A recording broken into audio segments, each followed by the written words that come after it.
Hi guys, it's me again, CaliCat Squidkin. We are here today for our third video in our basic guide to Splatoon series. Today we're doing Tower Control, the second easiest of the ranked modes, and it might be the most simple. In this mode, your goal is to control the tower, like the name says, but more ride the tower to the opponent's base. You ride it by inking the side of the tower, climbing on, and standing on it. Whoa! And whenever you're on it, it starts to move towards the opponent's base along a set track. Once you get to certain spots on the track that are called checkpoints, the tower will stop for a set amount of time. Usually it's between 5 to 10 seconds. And there are usually 3 to 5 checkpoints along each tower track. Now this mode would be really easy. It's just get on the tower and ride it into your opponent's base. But the opponents are riding the same tower as you are, kinda obviously.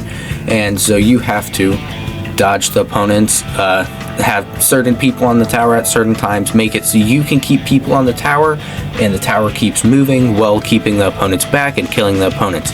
And if all of you die, the opponents will get on the tower, or if you even mess up a bit, the opponents will get on the tower and ride it deep into your base.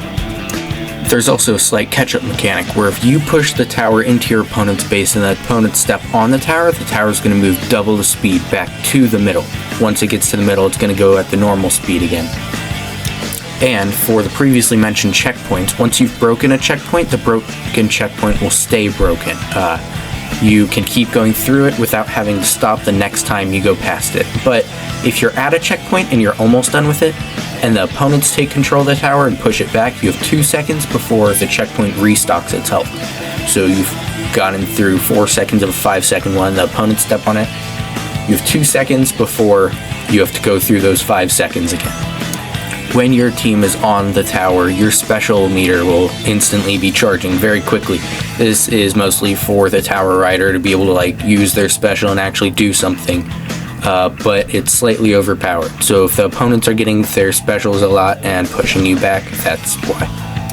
For this mode, weapons that can do a lot of damage, area of effect weapons like Explosher or Wellstring, and weapons with strong specials like Booyah Bomb or Trizuka are very good because it helps you keep the opponents back, and if the opponents are on the tower, stuff like Wellstring and Explosher can help.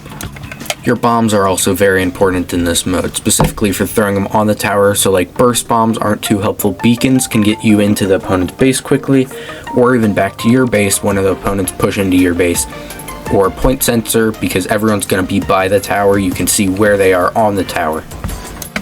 Long-range weapons are also good, like chargers and splatlings, because again, they can be tower riders, and the tower rider, they want to be long-range, then they can shoot people from far away, or if you have a roller, so then it's difficult for the opponents to get on the tower, because you can just roll around in circles on it. Rollers are also good for this mode because they're area of effect weapons, and like I just said, they can cover the tower pretty well. In tower control, like zones, there's something called G's, which is cheating pretty much, but it's not cheating, it's in the rules.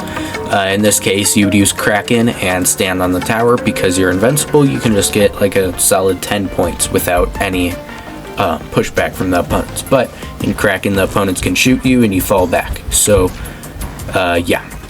What I mean by fallback is fall back off the tower. Sorry if that wasn't clear. Unlike the other ranked modes, in tower control you're not going to want to paint your base while you're going forward because you're not going to need your special. You'll be able to get it once you're on the tower.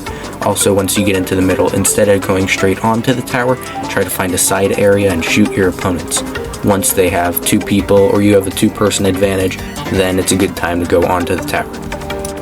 In the lower ranks for tower control, everyone is going to be pushing for the tower. If that happens, even if you have a tower riding weapon, you're going to want to fall back and go, or not fall back, but go into your opponent's base and try to kill opponents from there. In tower control, most stages, the tower path will keep moving forward towards the enemy base, but sometimes it'll come back towards your base. In cases like that, for stuff like Crab Leg Capital, that will be the focus for now, but there are other maps that go back too. You're going to want to make sure that for your opponents you're further up towards the middle, especially for when the tower does go backwards, because that often is a problem in which that your team isn't able to push forward enough, and checkpoints that go backwards are just easy checkpoints. And this isn't really a useful tip, but in tower control there are different sized towers. Some maps will have short towers, some of them will have tall. Sometimes you can just jump right onto the tower, and those maps like Manta Maria are helpful, especially, or not helpful, but they're easier to play on. And then some have tall towers like Bluefin Depot, where you're going to have to pay a bit more attention to what you're doing, but overall it's going to be the same. And for a quick recap, tower control, your goal is to ride the tower to your opponent's base. There are checkpoints that you'll have to break through. They stay broken once they're broken, and you're going to want to use long-range weapons like area effect, and your bombs are going to be very useful. Your special is going to be constantly charging when you're on the tower, and there are different heights of towers. This has been a shorter video, but that's all there really is to tower control. Thanks for watching. Please like, subscribe, comment. Check out my other video on Splat Zones and Turf War. They will be on screen right now. And see you guys next time. Goodbye.